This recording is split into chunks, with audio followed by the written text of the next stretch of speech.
नमस्कार, आप देख रहे हैं आज मीडिया ग्रुप और मैं हूं आपके साथ पीयूष शर्मा। चलिए नज़र डालते हैं आज की कुछ खास खबरों पर।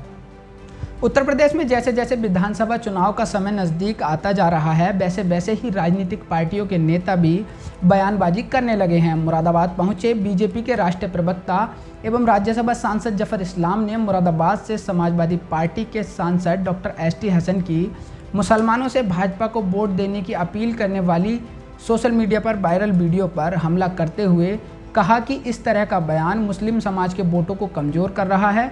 ऐसा नहीं करना चाहिए। डेमोक्रेटिक प्रोसेस को सही ढंग से इस्तेमाल करना चाहिए।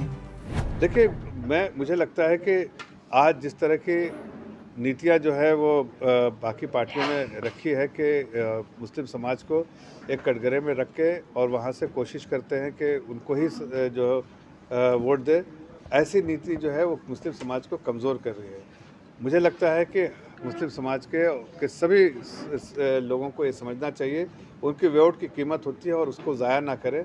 हर वो पार्टियां जो उनके लिए काम करती हैं उनको दे, चाहे वो भारतीय जनता पार्टी हो, किसी में भेदभाव नहीं करना चाहिए। जो डेमोक्रेटिक प्रोसेस है उसका सही तरह से इस्तेमाल करना चाहिए। राज्यसभा सांसद जफर इस्लाम एक कार्यक्रम के दौरान मीडिया के सवालों का जवाब दे रहे थे।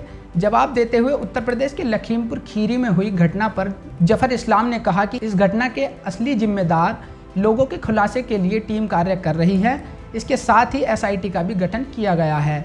जो भी दोषी होगा वह दंडित किया जाएगा। सरकार की मंशा बिल्कुल साफ है, जो भी दोषी होगा उसको कड़ी से कड़ी सजा दी जाएगी। केंद्रीय मंत्री की इसमें कोई गलती नहीं है, बाकी जांच चल रही है। उनके बेटे को गिरफ्तार कर लिया गया है। देखिए, वो हादसा हुआ है, उस हादसे की तशवीश चल रही है, छानबीन चल रही है, पूछताछ चल रही है, अरेस्ट हुए हैं। जो पुलिस का काम है, पुलिस अपना काम कर रही है। SIT का गठन किया गया है। जो दोषी होगा उसको दंडित किया जाएगा। उसमें क्या है, सारी सरकार के जो मंशा है बिल्कुल साफ है कि जो भी दोषी होगा उसको कड़े से कड़ी सज़ा दी जाएगी। बिना भेदभाव के इसकी जांच पड़ताल होगी और किसी तरह का हस्तक्षेप न सरकार का है ना होगा, बल्कि आदरणीय मुख्यमंत्री जी ने बहुत साफ लफ्ज़ों में कहा है कि कोई भी प्रेशर नहीं इस पर चलेगा और जो दोषी होगा दंडित उसको किया जाएगा और सख्ती से उससे निपटा जाएगा। तो इसकी कोई मतलब कोई लेना देना नहीं, कोई सरोकार नहीं है।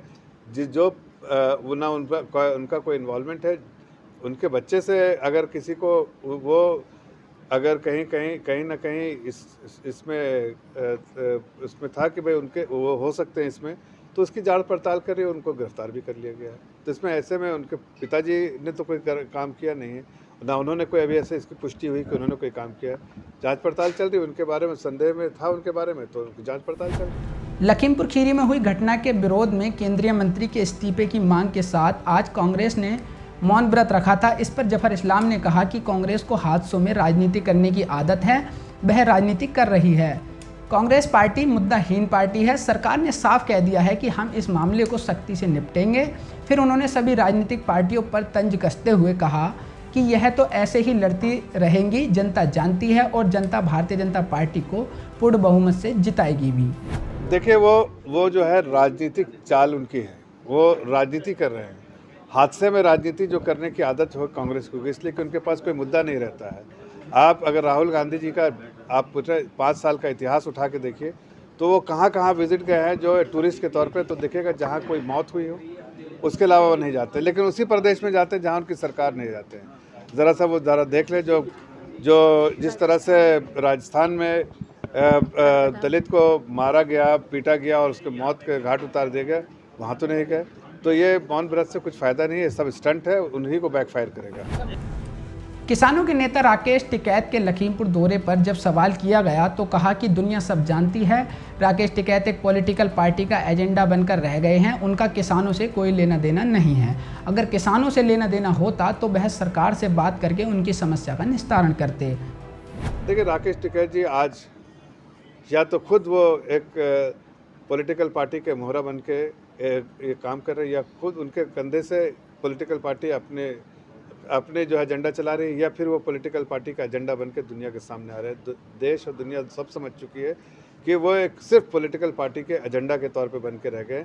उनका जो किसान से लेना देना कुछ नहीं है। किसान से अगर लेना देना होता तो किसान के बारे में चिंता करते और जो उनकी समस्या है उसको दूर जो बात करके सरकार से जो जब पहले वहाँ पर बात हो रही थी तो 45 लाख रुपए देने की बात पर उन्होंने सहमति जताई थी, लेकिन अब वो सिर्फ 4 किसानों में उलझ कर रहेगा, बाकी के जो और लोगों की डेथ हुई है उसमें नहीं पहुँच रहे हैं। देखिए, वो मैंने कहा ना कि राकेश टिकैत जी हर वो बात ऐसे करते हैं आजकल, जब वो बात करते हैं मंच से अल्लाह अकबर और सिया राम ऐसा कहते हैं तो उससे समझ में आता है कि वो पॉलिटिकल भाषण दे रहे हैं, ना कि किसानों की चिंता कर रहे हैं। और ये साफ तौर से वो एक्सपोज हो चुके हैं, उनके बारे में जितना कहा जाए वो कम है।